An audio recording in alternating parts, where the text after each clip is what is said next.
بتعملي ايه؟ حرام عليكي يا علا، خضتيني. ايه يا علا بتقفشي بحرامي ولا ايه؟ حرام ايه بس؟ شنطتي دي؟ دي شنطتك. انت كنتي فين؟ كنت بعمل شويه اوراق كده اخلصهم، وقابلني بقى شويه حاجات كده قلت اما اجيبها قبلك فين بس؟ انت كنتي فين دلوقتي؟ كنت بعمل شويه اوراق يعني وكده. ماشي. وفين الاوراق الاول؟ الاوراق هنا في الجيب الصغير. ماشي. بص بقى وانا ماشيه أيوة. قابلني بقى الخضار، قلت اجيب شويه خضار بزياده. في شنطتي خضار؟ عادي بقى عادي، ما الشنطه ما شاء الله حلو. ورحت جايبه كمان كيسين كده مكرونه. ايه في ايه بس؟ ايه جميل. اكيد كده خلاص بقى. على راسي تعبت. معلش الشنطه بتشيل. ماشي. جبت كيس ملح. خلاص اكيد كده كفايه. بقى بتاع البطيخ.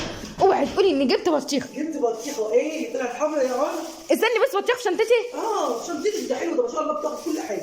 يا نهار ابيض، ايه ده؟ مين اللي كلها كده؟ وانا كان الجو حر وقلت بقى اطر على قلبه كده واطر على ريقي واكل بطيخ في الشارع؟